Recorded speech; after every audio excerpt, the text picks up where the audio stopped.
But let me ask you this. This is interesting. As a Christian, we have our Bible. Yeah. America doesn't exist. You can't find it anywhere. What do you think? What do you think happens? It doesn't exist. And you know, I look biblically, I said, maybe this is our time. Maybe that's where, I'm not saying in the next 5, 10 years, but maybe this is the pattern, and this is the beginning of the real destruction and downfall of America. I've heard that from a lot of people.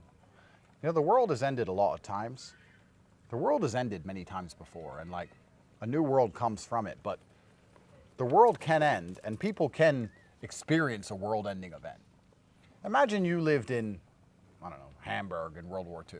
Mm-hmm. It pretty much would feel like the world was ending. Yeah. I mean, the planes are dropping bombs and everybody's dying, the whole place is on fire and there's nowhere to go, and Germany's gonna lose, and if you have any kind of money or resource or brain, you might be able to run to surrender to the Americans, because if you surrender to the Russians, you're in big trouble. Mm-hmm. The world ends and bad things happen. And a new world is built from it, but there is always a generation of people who have to experience the world ending. And I feel like we might be that generation this time. Like something's gonna happen big. And it's gonna be nasty, and it's gonna be ugly, and there's gonna be a world-ending event. And then you have to look and, like you said, what galvanizes people, what keeps people together enough to resist these kind of things? What's gonna keep humanity together? What's gonna keep America together? What's gonna keep people functioning? I mean, my theories, and I've talked about this on podcasts, is I believe the next version of humanity is gonna be a technological empire where they control absolutely everything we've ever done. I think that technology is gonna be used against us, and we're gonna have QR codes in our arms, and they're gonna know everywhere we go, and they're gonna know everything we say, and they're gonna know where we drive, and we're gonna have carbon credits, and a certain amount of money is gonna be allowed to us. I think all of that's coming, which is of course a form of slavery. I guess you have to ask, are the elites happy to let America all blow up so they can come along and implement that? Maybe they need the fire to implement it. Maybe they need the forest fire. People have only ever given up their freedom for safety. It's all you give up your freedom for, right? Yeah. If you say, you're taking away my freedom, if they say, yes, but you'll be safe. COVID proved that. Yeah. So maybe they want it all to burn.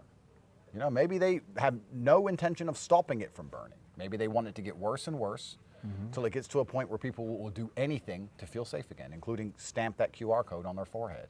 Yeah. And then you just get to live as a machine, I guess, and that's the human spirit and human ingenuity gone. I mean, once artificial intelligence outpaces the human mind, which isn't far off, what do they even need individual exceptionalism for? What do they need your life experiences and your ability to articulate them for when they have an AI machine that can do it 1,000 times better? Yeah. What's left for humanity besides being slave drones who obey with no one who's particularly exciting or excellent or interesting or different? The AI handles all of that.